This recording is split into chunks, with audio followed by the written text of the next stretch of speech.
नमस्कार, श्री स्वामी समर्थ। स्वागत आहे तुमचं माझ्या यूट्यूब चॅनलवरती। आजचा दिवस तुम्हाला खूप छान सुखाचा समाधानाचा जाओ देत हीच मी स्वामींच्या चरणी प्रार्थना करते आणि आजच्या नवीन व्हिडिओला सुरुवात करते। हिंदू संस्कृतीत देवतांची नित्यपूजा उपासना केली जाते। देवांची रोज पूजा उपासना केल्याने घरामध्ये सुख शांती प्राप्त होते, घरातील वातावरणामध्ये चैतन्य निर्माण होते। असे मानले जाते की दररोज नित्य उपासना केल्याने घरातील दारिद्र्य रोगपिढ्यांचे हरण होते, घरात होणारे क्लेश वादविवाद टळतात आणि यामुळे घरोघरी देवतांची यथाशक्ती आणि भक्तिभावाने पूजन केले जाते। पण ज्यांना अजिबात देवपूजेसाठी वेळ नाही, दोघेही नवरा बायको वर्किंग आहेत किंवा देवपूजेचा खूप कंटाळा येतो, अशा लोकांनी कशा प्रकारे पूजा करावी याविषयीची माहिती मी आजच्या व्हिडिओमध्ये शेअर करणार आहे।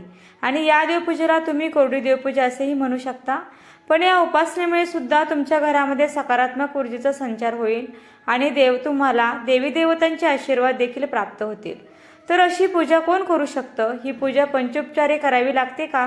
पंचोपचार म्हणजे 5 उपचारांनी केलेली पूजा म्हणजे पंचोपचार पूजा।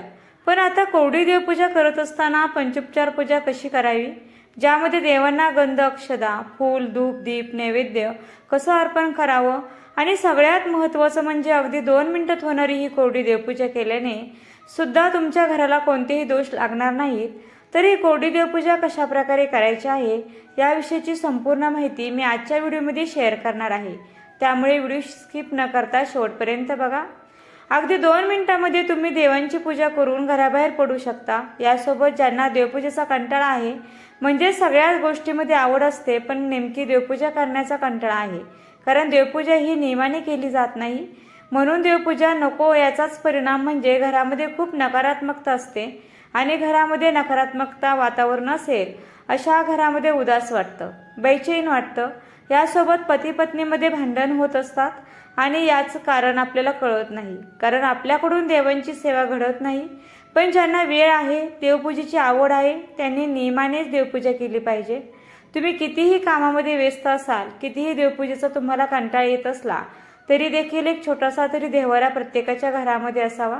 देवांच्या मोजक्याच मूर्ती आपल्या देव्हाऱ्यामध्ये असायला हवेत, कारण त्यांची सेवा देखील आपल्याकडून व्हायला हवी। नित्य देवपूजेमध्ये 4 ते 5 देव तुमच्या देवघरात असतात, तर त्यांची तुम्ही पटकन पूजा करू शकता। पण कोणाचं बघून किंवा इतरांकडून शिकून आपण काही गोष्टी घरात आणतो, जसे की कवडे असतील, श्रीयंत्र असेल, शंख असेल, तर यांची देखील सेवा करावी लागते। श्रीयंत्रावरती कुंकुमार्चन करावं लागतं, कवड्यांची देखील विशेष सेवा करावी लागते। ही सेवा तुमच्याकडून होत नसेल तर मग तुम्हाला दोष लागू शकतात। मग आता कोरडी देवपूजा करायची असेल तर अशा सर्वांनी देवघरामध्ये शक्य असेल तर फोटो स्वरूपामध्ये देव ठेवावेत, जेणेकरून तुम्हाला आंघोळ वगैरे घालण्याची गरज पडणार नाही। आणि तुम्ही दोघेही वर्किंग असाल तर पती पत्नी पैकी कोणीही देवपूजा केली तरीही चालेल। आता फोटो असेल, फोटो फ्रेमला तुम्ही स्वच्छ पुसून घेतलं तरीही चालतं, तुम्हाला त्या फोटोला आंघोळ घालण्याची गरज नाही। पण तुमच्या देवघरामध्ये जर मूर्ती असेल तर मूर्तीवरती तुम्हाला वेळोवेळी अभिषेक करावा लागतो आणि त्या मूर्तीला सिद्ध करावं लागतं।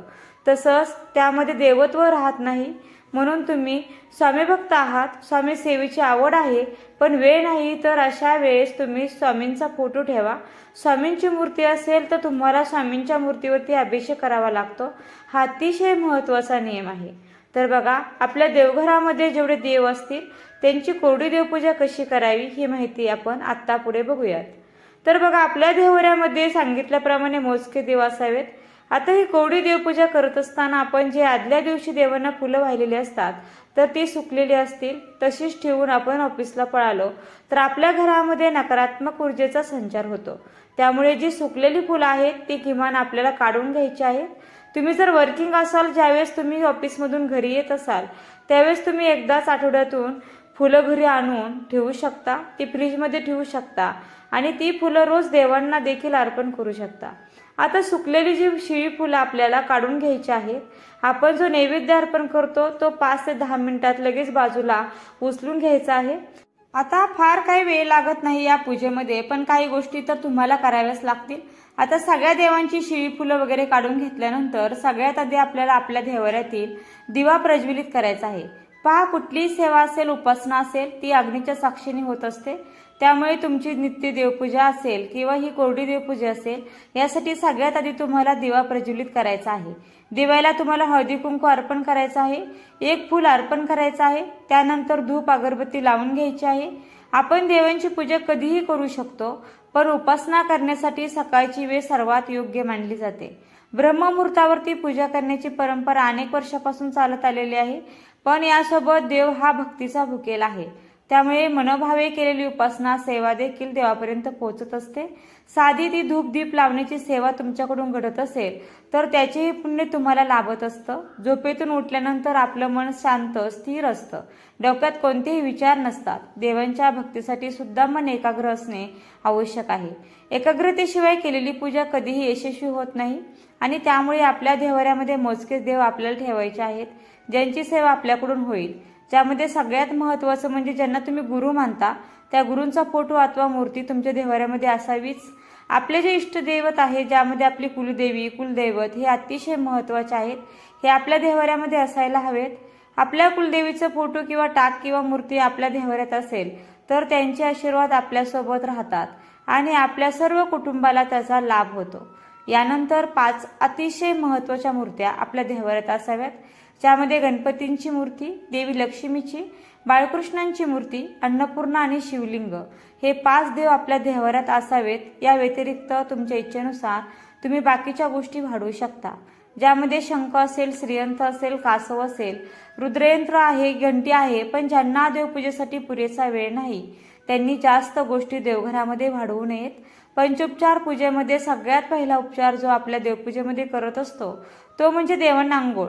आता ज्यांना वेळ नाही त्यांना आंघोळ शक्य नाही, मग अशा वेळेस त्यांनी काय करायचं आहे, गंगाजल घ्यायचं आहे, ते एका फुलावरती टाकायचं आणि गंगाजल तुम्हाला कुठल्याही देवाच्या आहे जिथं सामान मिळतं तिथे मिळून जाईल। ते गंगाजल फुलावरती टाकल्यानंतर ते गंगाजल आपल्याला सर्व देवांच्या मूर्तीवरती शिंपडून घ्यायचं आहे, कारण गंगेमध्ये सुद्धा सर्वजण एकत्रितपणे स्नान करतात। नियमापेक्षा सेवा होणे जास्त महत्त्वाचं आहे। गंगाजल फुलांनी शिंपडून घेतल्यावर पुरुष देवांना गंध, स्त्री देवांना हळदी कुंकू अर्पण करायचं आहे। त्यानंतर तुम्ही देवांना फुल अर्पण करू शकता। पण बघा, अगदी 2 मिनिटात होणारी ही देवपूजा आहे। जरी तुम्ही देवांना अंघोळ नाही घातली तरी त्यांच्या समोर असलेली नकारात्मकता तुम्ही काढून घेतलेली आहे। सकारात्मक ऊर्जेसाठी तुम्ही दीप प्रज्वलित केलेला आहे। देवांना तुम्ही गंगाजल शिंपडून शुद्ध आणि पवित्र केलेला आहे। त्यानंतर देवांना गंध, अक्षदा, फुलं अर्पण करायची। नैवेद्य मात्र तुम्हाला रोजच्या रोज दाखवावं लागेल। नैवेद्यासाठी तुम्ही खडीसाखरेचा वापर करू शकता। खडीसाखर एखाद्या डबीमध्ये तुम्ही देवघरामध्ये ड्रावरमध्ये ठेवू शकता, तिथून पटकन तुम्ही हा नैवेद्य रोजच्या रोज देवांना नव्याने दाखवू शकता। बघा, एकाच दिवशी खडीसाखर किंवा साखर अर्पण केली आणि 7 दिवस तुम्ही बघितलंच नाही असं चालणार नाही। ही जरी साधी सोपी पूजा असली, तुमच्या वेळेनुसार तुम्हाला करता येत असली तरी काही नियमांचं पालन तर तुम्हाला करावंच लागेल। देवांना नैवेद्य अर्पण करत असताना त्यावरती तुळशीपत्र ठेवले जाते। आता हे तुळशीपत्र जरी सुकलेले असले तरी पण तुळस कधीही शिळी मानली जात नाही, त्यामुळे तुळशीचं पान तोडून तुम्ही फ्रीजमध्ये ठेवू शकता आणि एक तुळशीचं पान रोजच्या रोज तुम्ही नैवेद्यावरती ठेवू शकता। आणि तुम्ही तुळशीपत्र जे आहे ते रोजच्या रोज ताजं तोडून सुद्धा नैवेद्यावरती ठेवू शकता। फक्त रविवार आणि एकादशीच्या दिवशी तुळशीपत्र तोडू नये। नैवेद्य वगैरे अर्पण केल्यानंतर देवघरासमोर छोटीशी का होईना रांगोळी काढावी, कारण रांगोळीशिवाय देवपूजा ही अपूर्ण वाटते। रांगोळी काढण्यासाठी तुमच्याकडे पुरेसा वेळ नसेल म्हणजे रांगोळी ज्यावेळेस आपण काढतो दुसऱ्या दिवशी ती भरून निर्मल्यामध्ये टाकावी लागते। त्यामुळे वाराप्रमाणे रांगोळी न काढता तुम्ही काही शुभचिन्ह रांगोळीच्या स्वरूपामध्ये देवघरासमोर काढू शकता। यामुळे रांगोळी रोज पुसण्याची तुम्हाला गरज पडणार नाही। त्यानंतर सगळ्यात महत्त्वाची गोष्ट जी आपल्याला या कोरड्या देवपूजेमध्ये करायची आहे, बघा फारसा वेळ लागत नाही, फक्त तुम्हाला सुकलेली फुले बदलायची आहे, दिवा प्रज्वलित करायचा आहे, धूप अगरबत्ती लावायची आहे, देवांचा नैवेद्य बदलायचा आहे, रांगोळी तुम्हाला तीच ठेवायची आहे।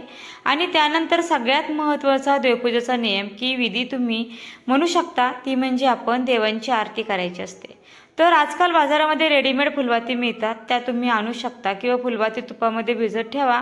रोज एक फुलवात प्रज्वलित करा आणि देवाची आरती करा, किंवा तेवढा वेळ नसेल तर तुम्ही साधा भीमसेनी कापूर घेऊन कापूर आरती देखील करू शकता। आधी सांगितल्याप्रमाणे देव हा भक्तीचा भुकेल आहे। तुमच्याकडून जी मनामधून सेवा त्यांची घडते त्या सेवेचं तुम्हाला फळ निश्चित मिळत असतं। त्यामुळे असा मनामध्ये श्रद्धा ठेवायची नाही की मी नियमाप्रमाणे देवपूजा केलेली नाही. शुद्ध अंतकरणाने केलेली देवपूजा देवापर्यंत नक्की पोचते. देवपूजा करत असताना कोणाचं वाईट व्हावं ही भावना नसावी, कारण वाईट हेतूने केलेली देवपूजा कधीच देव मान्य करत नाही आणि यामुळे देखील तुमचं चांगलं होत नाही.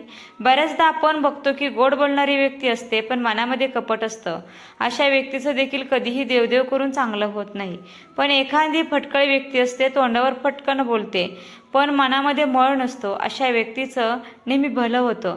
आणि आपण म्हणतो की ही व्यक्ती इतकी पटकन बोलते, मन दुखावते, तरी हिचं कसं काय चांगलं? कारण हेच आहे की तिचं मन स्वच्छ आहे. तर असो मैत्रिणींनो, ज्यांना अजिबात देवपूजेसाठी वेळ नाही त्या पती पत्नीपैकी कोणीही एकाने ही अशी कोरडी देवपूजा केली तरीही चालेल. याशिवाय ज्यांना देवपूजेचा कंटाळा येतो त्यांनी सुरुवात अशा प्रकारे करावी. हळूहळू तुम्हाला देवपूजेमध्ये नक्कीच आवड निर्माण होईल आणि तुम्ही देखील नियमाप्रमाणे देवपूजा करायला सुरुवात कराल.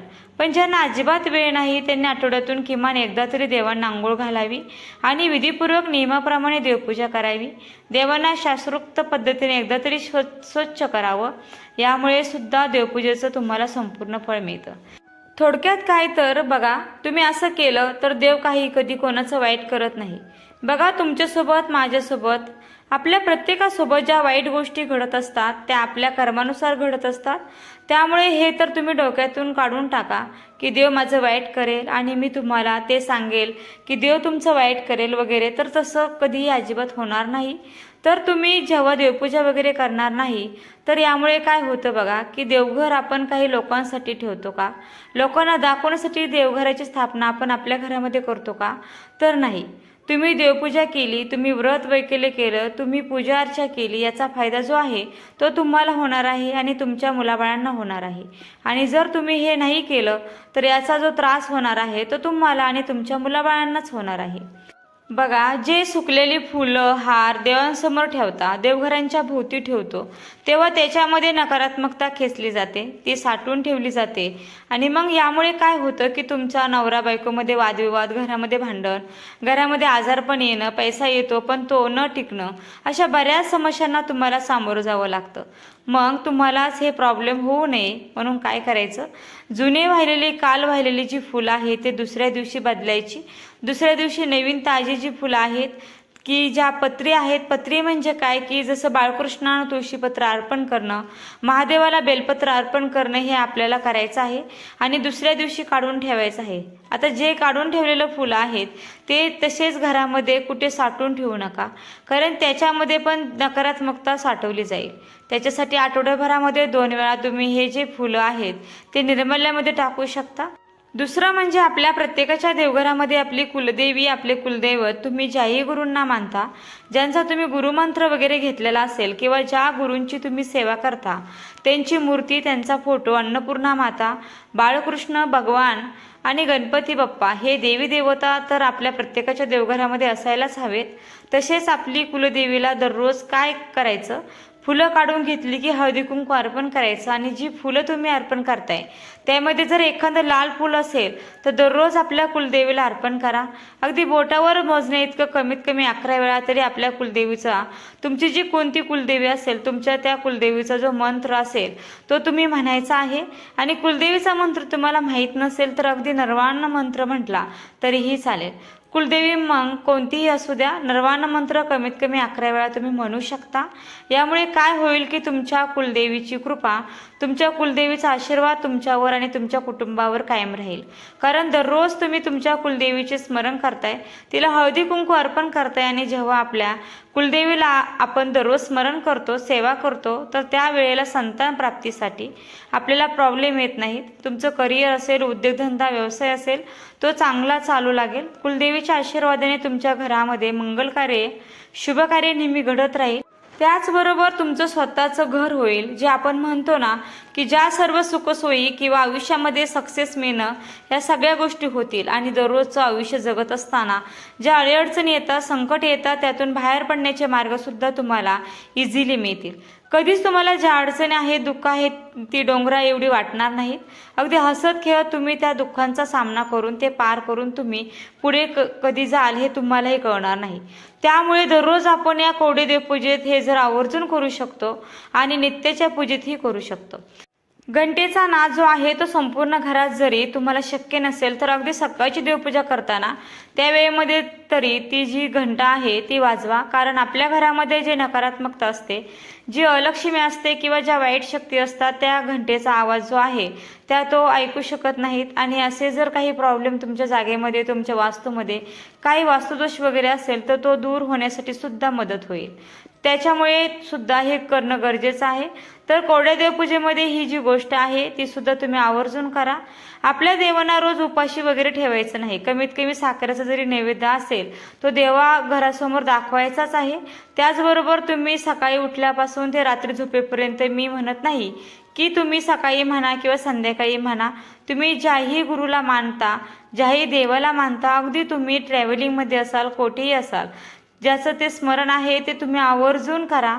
अडचणी आपल्या प्रत्येकाला येणारच असतात. एक प्रकारची सकारात्मक ऊर्जा आपल्याला हवी असते तर ती त्यातून आपल्याला मिळते. आणि सर्वात महत्त्वाचं की मनशांती आपल्याला मिळते, जी की तुमच्याकडे किती पैसा असू द्या, काही असू द्या, जी बऱ्याच जणांकडे नाही आहे, तर ती मनशांती तुम्हाला मिळावी यासाठी आपल्या गुरूंचा नामजप करणं अतिशय महत्त्वाचं आहे. तुम्ही ज्याही गुरुला मानता, ज्याही देवांना मानता, त्यांचं हे स्मरण आहे ते करा. तुमच्या वेळेनुसार तुम्ही कधीही करा, पण करा. आणि या पद्धतीने जी तुमची दररोजची जे तुम्ही देवपूजा वगैरे करत नव्हता, तर अशी कोरडी देवपूजा जरी आहे ना, ती दररोज करण्याचा प्रयत्न करा. आणि हा माहितीपूर्ण व्हिडिओ कसा वाटला, व्हिडिओला नक्की लाईक करा, शेअर करा आणि चॅनलला सबस्क्राईब करायला मात्र विसरू नका. व्हिडिओ शेवटपर्यंत पाहिल्याबद्दल अगदी मनापासून खूप खूप आभारी आहे. धन्यवाद. श्री स्वामी समर्थ. जय जय स्वामी समर्थ. रामकृष्ण हरी. जय जय रामकृष्ण हरी.